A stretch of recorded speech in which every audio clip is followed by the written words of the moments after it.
Okay, तो अभी तक हमने क्या क्या पढ़ लिया था सर? अभी तक हमने कंडक्शन हीट ट्रांसफर देख लिया था। हम हीट ट्रांसफर चैप्टर पढ़ रहे थे जिसमें हमने कंडक्शन नाम की चीज देख ली थी। कंडक्शन क्या होता है, कैसे काम करता है। अभी जो हमें स्टार्ट करना है next topic, that is another mode of heat transfer known as radiation. कोई जानता है कि रेडिएशन के बारे में? रेडिएशन क्या होता है? एनी वन ऑफ यू जिसको इस बात का नॉलेज हो कि what exactly the term radiation is, बताओ ना यार।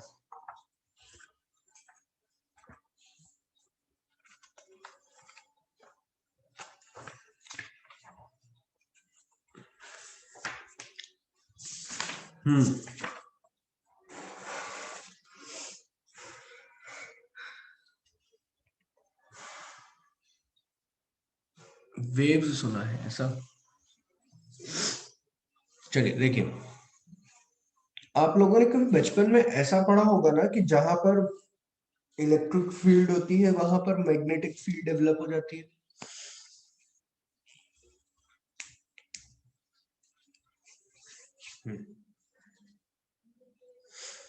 वो हम ऐसे लॉज रहते थे, हाथ से और पता करते थे कि इलेक्ट्रिक फील्ड के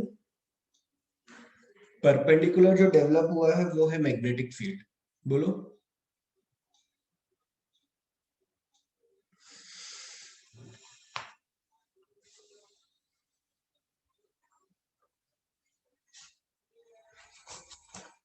अच्छा, अगर ऐसा देखा है, हाँ, फ्लेमिंग्स के रूल, बिल्कुल बिल्कुल। तो देखो बच्चों,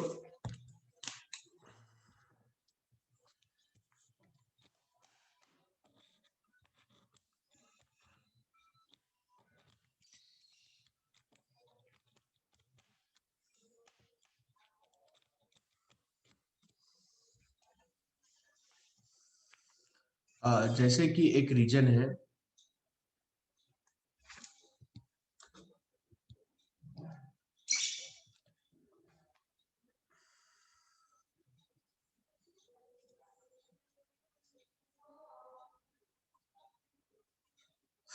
ठीक है, इसमें एक इलेक्ट्रिक फील्ड वेव जनरेट हुई है ऐसी। देखो वेव के बारे में भी ज्यादा कुछ बोलूंगा नहीं क्योंकि अभी ऊपर ने वेव्स चैप्टर पढ़ा नहीं है। इलेक्ट्रिक फील्ड जनरेट हुई है, इसी के परपेंडिकुलर मैग्नेटिक फील्ड जनरेट होती है ऐसी। समझ में आ रहे होंगे तुमको दो प्लेन, ये y में हुई है और ये ऐसी x में होती है। थोड़ा क्लियरली बनाता हूँ।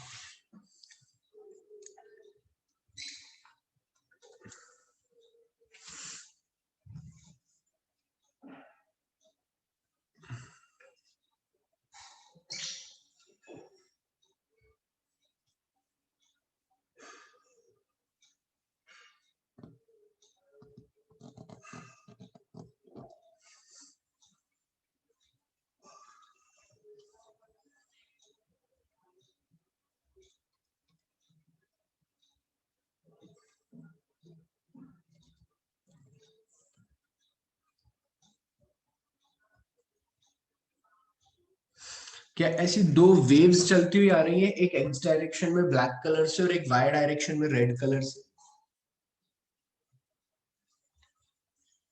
बोलो।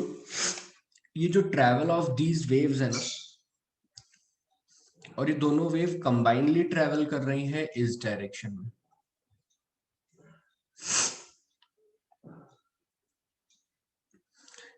क्या अगर मैं कहूं, अब देखो वेव्स होती क्या है, तुम सबने कभी ना कभी अपने जीवन में अपना बेडशीट क्लीन किया होगा। कैसे करते हो क्लीन?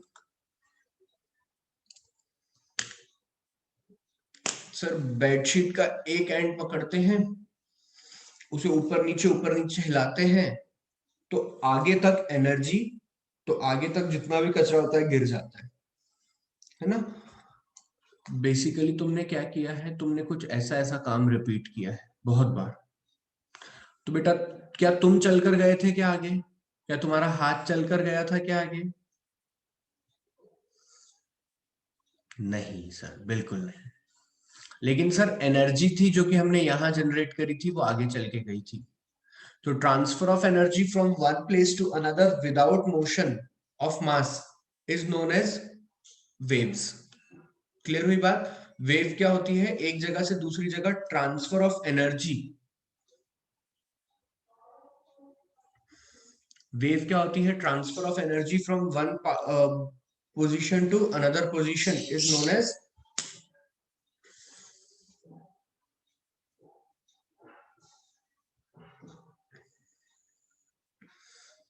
वेव क्या होती है, समझ में आई?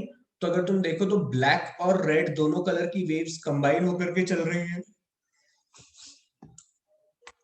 एक है इलेक्ट्रिक वेव और दूसरी है मैग्नेटिक वेव। द कॉम्बिनेशन और travel of these wave from A to B results in transfer of energy from one part to another, और इसे कहते हैं हम रेडिएशन। क्या कहते हैं हम? Radiation energy. क्या कहेंगे हम? कॉपी में हेडिंग डालिए, रेडिएशन हीट ट्रांसफर।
लिखा? हाँ बिल्कुल होता है बेटा।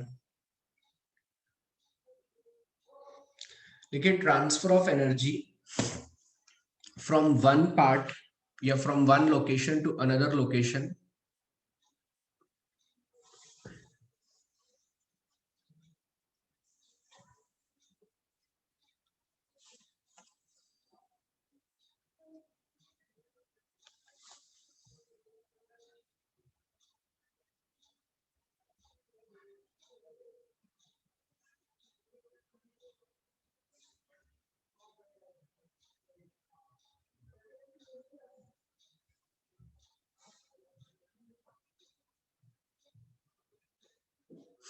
transfer of energy from one location to another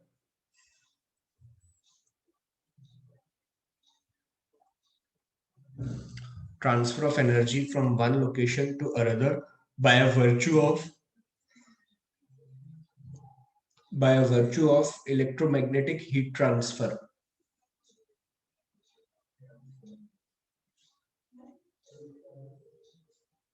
by a virtue of electromagnetic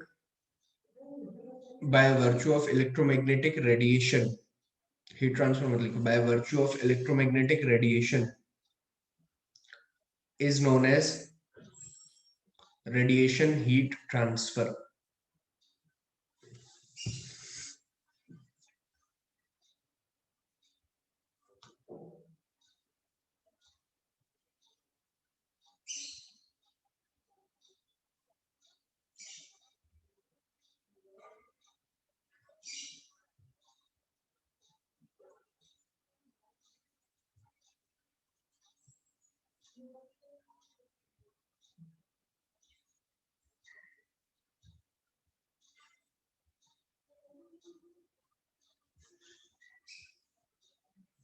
समझ गए? ठीक है।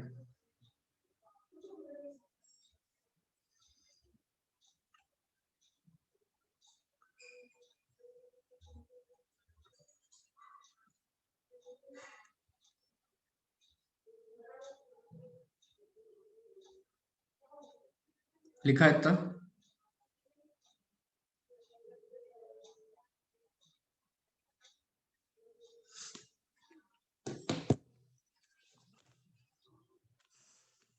हाँ, डायग्राम बना लो रेफरेंस के लिए। There is a transfer of energy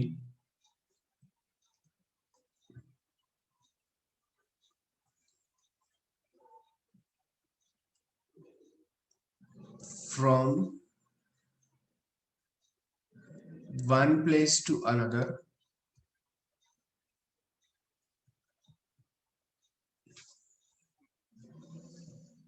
by a virtue of electromagnetic waves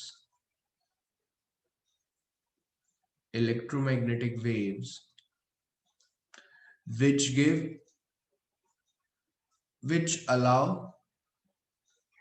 exchange of vibrational energy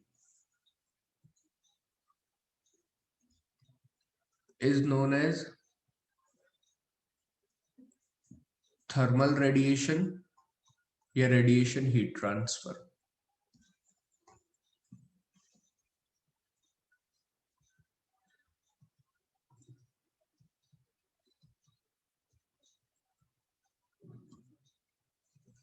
समझ गया ये बात?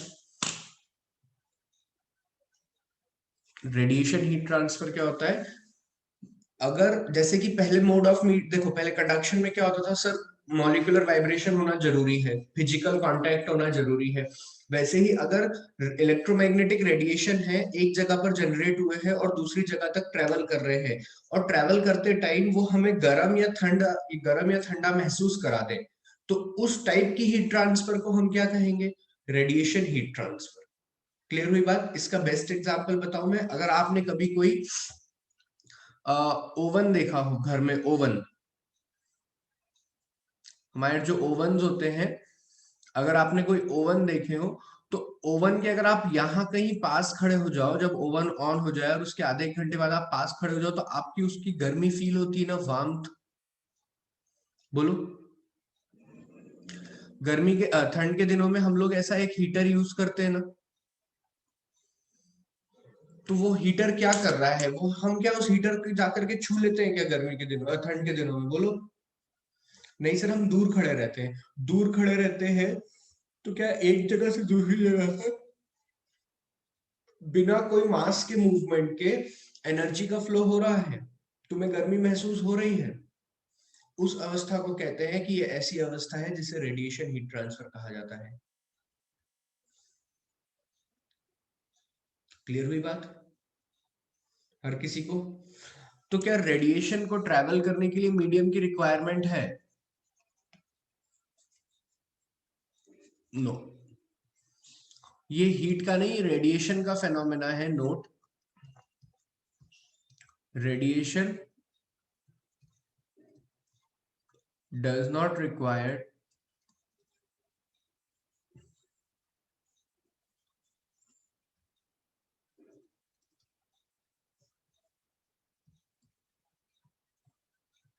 Medium for flow. फ्लो के लिए हमें कभी लगता नहीं है। It can travel in vacuum, अभी लिखो मत, देखते चलो। It can travel in vacuum. चलो, this is the first point. Second देखो, सेकंड सिचुएशन, सेकंड सिचुएशन देखो। among all modes of heat transfer,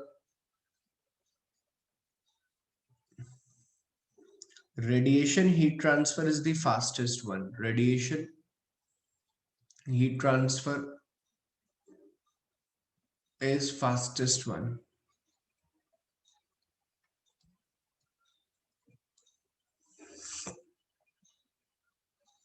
clear हुई क्या इतनी बात?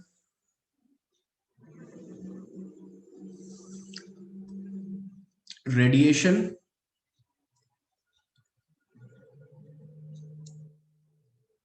Behave like light. देखो एक बात सुनो मेरी, इसको बोलने का मतलब क्या है। तुम लोगों ने सबने पढ़ा होगा ना, अभी ऑप्टिक्स पढ़ा होगा, रे ऑप्टिक्स, कक्षा 10वीं में ऑप्टिक्स होगा यार। 9वीं 10वीं में आता तो है वो, कॉनकेव लेंस, कॉन्वेक्स लेंस, सारी वेव्स, सारी लाइन फोकस पर मिल रही है, फोकस पे रखे तो कहाँ बनेगी इमेज। अच्छा, मुझे एक बात बताओ, तुम्हें पढ़ाया गया होगा light is a form of electromagnetic wave.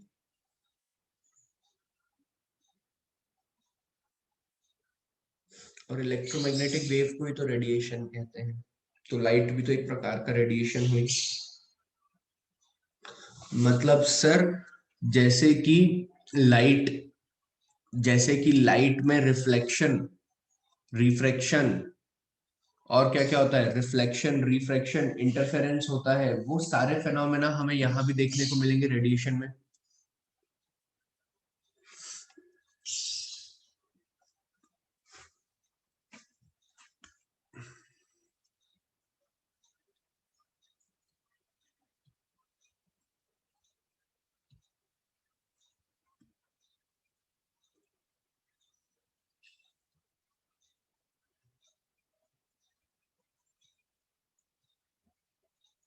Clear है? चलो लिखो।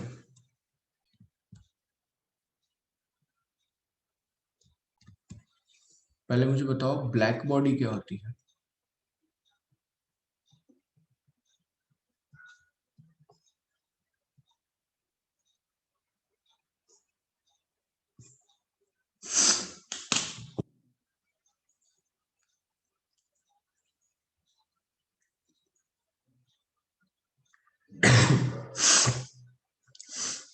अच्छा, एब्जॉर्बर। एब्जॉर्बर बोले तो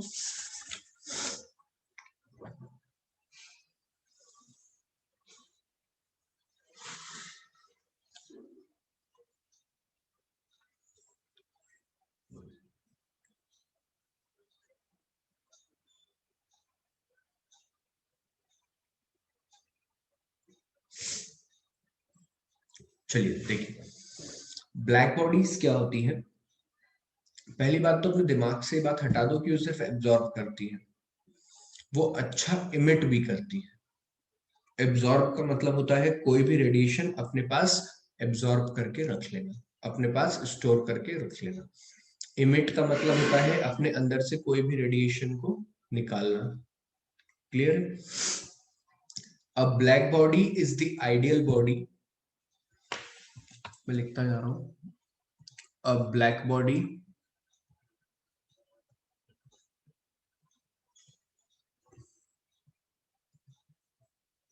is the ideal body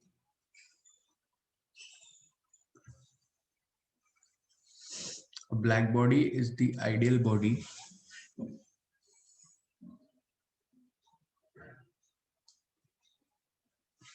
which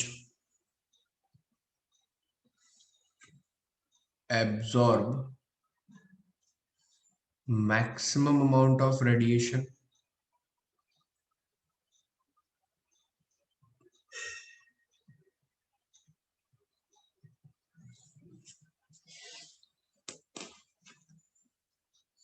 falling over its surface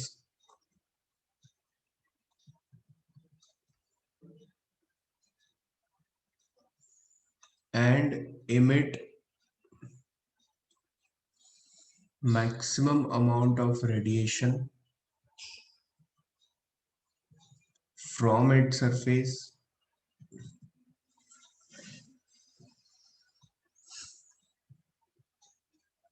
at a given temperature.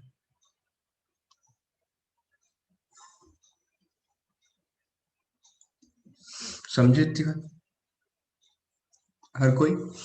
एक ब्लैक बॉडी ऐसा आइडियलाइज्ड कॉन्सेप्ट है जो कि ये कहता है कि अगर दो बॉडीज खड़ी हुई है और दोनों पे सेम अमाउंट ऑफ रेडिएशन आए, जो दोनों में से ज्यादा एब्जॉर्ब करेगा उसे हम क्या कहेंगे, ब्लैक बॉडी। और जो, क्लियर हुई बात।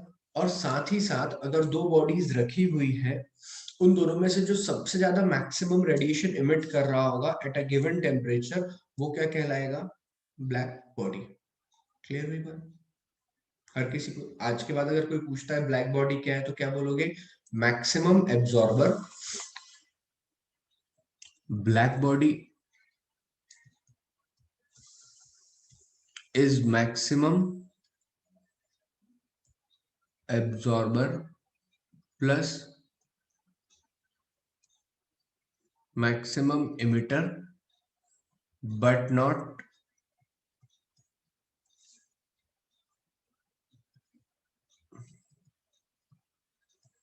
simultaneously।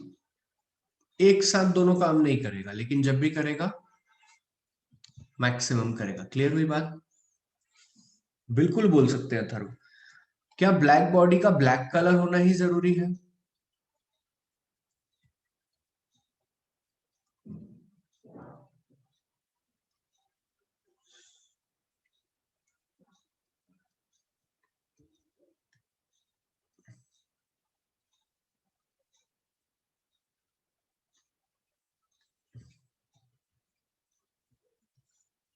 क्लियर हुई बात। ब्लैक बॉडी जरूरी नहीं है हमेशा ही ब्लैक कलर की हो। Sun, sun maximum energy emit करता है, it can be treated as black body though it is yellow in colour. Clear है बात हर किसी को? लिखो फटाफट। दिमाग में आ रहा होगा कि सर एक ऐसा रामबाण बता दो, एक ऐसी बॉडी बता दो जो मतलब बस उसको हम आंख मीच के बोल दे कि ये ब्लैक बॉडी है। तो ना रेडिएशन किसी भी सरफेस पे, जितनी भी दुनिया में, जैसे तुम्हें अभी तुम्हारे सामने जो जो गैजेट्स दिख रहे हैं,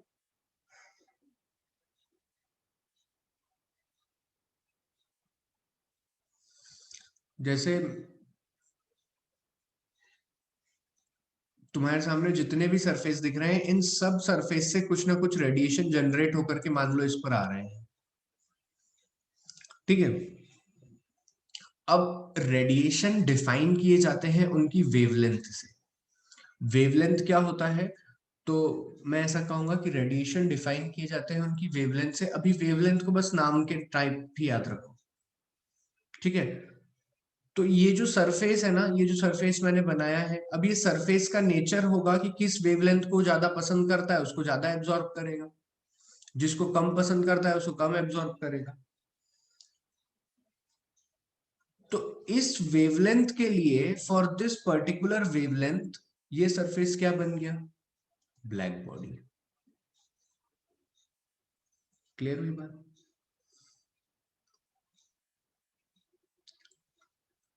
ठीक है। लेकिन हम आइडियली ये मान लेते हैं कि ब्लैक बॉडी सारे रेडिएशन को मैक्सिमम एब्जॉर्ब कर रही है, पेल के एब्जॉर्ब कर लेती है सबको। आ जाओ, हम ऐसा मान लेते हैं। तो मैं आपको कोई भी एक बॉडी बता दूं कि मान लो एक प्लास्टिक है कि ये कोई सा बड़ा सा नाम बता दूं, तो वो एक पर्टिकुलर वेवलेंथ के लिए ही वैलिड होगा। ठीक है। तो कोई एक ऐसा पर्टिकुलर नाम नहीं बता सकता मैं जो कि बिल्कुल देखो, ब्लैक बॉडी कॉन्सेप्ट क्या है, मान लो ये मैं खड़ा हुआ हूं, ये तुम खड़े हुए हो, सन पे से रेज आई, तुमने ज्यादा एब्जॉर्ब कर ली, खा गए तुम सारी रेज ठूस ठूस के। मैंने कम करी तो तुम क्या बन गए, ब्लैक बॉडी।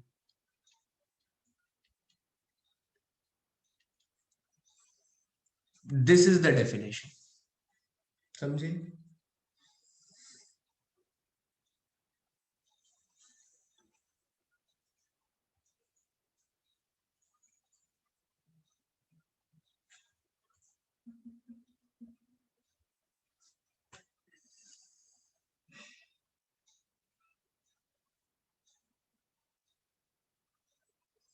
अरे तो एक इंस्टेंस पे तो एक ही काम कर रही है ना। ऐसा ही इमेट के केस में देखो, मान लो मेरा टेम्परेचर है 50 500 केल्विन, एक और कोई खड़ा है उसका भी टेम्परेचर है 500 केल्विन। अब इसके मुकाबले मैं ज्यादा रेडिएशन इमिट कर रहा हूँ अपनी बॉडी से, ये कम कर रहा है, तो मैं क्या हो गया, ब्लैक बॉडी हर कोई हर टेम्परेचर पे रेडिएशन इमिट करता है। क्लियर है?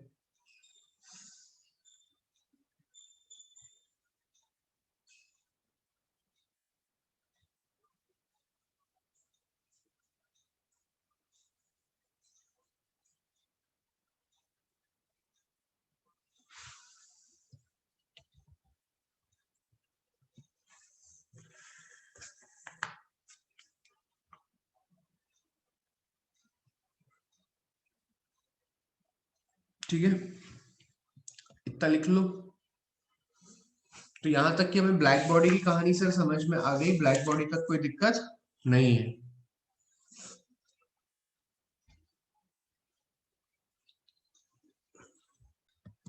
चलो, तो ये क्यू आर का मतलब होता है रिफ्लेक्टेड रेडिएशन।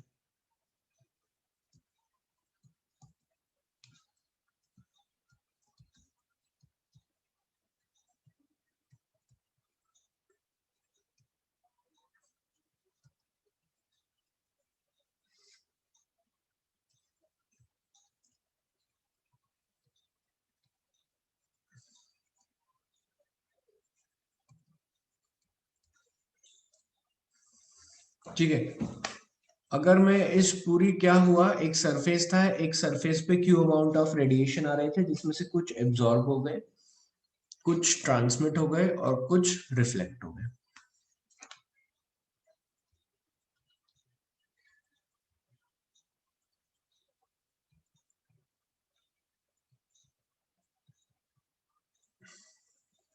अगर मैं क्यू से डिवाइड कर दूं तो ऐसा हो जाएगा,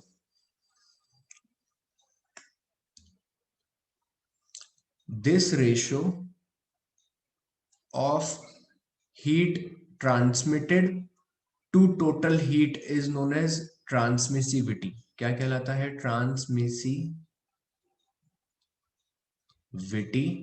gamma. This ratio which is the ratio of total heat absorbed to that of total heat transfer is known as absorptivity।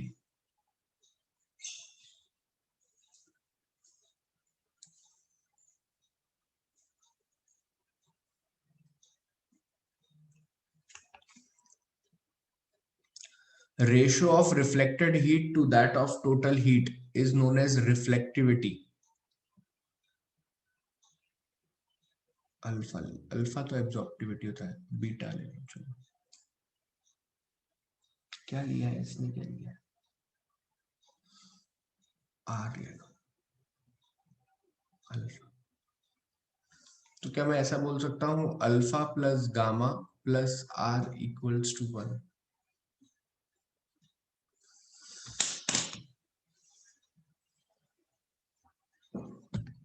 अरे क्यों, मतलब सुबह सुबह डांट खाने के काम कर रहे हो यार? 1 क्या है, शर्म करो।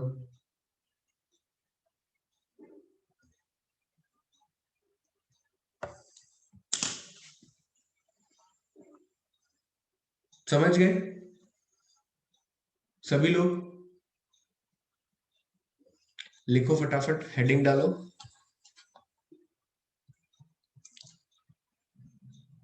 Absorptivity, reflectivity and transmissibility.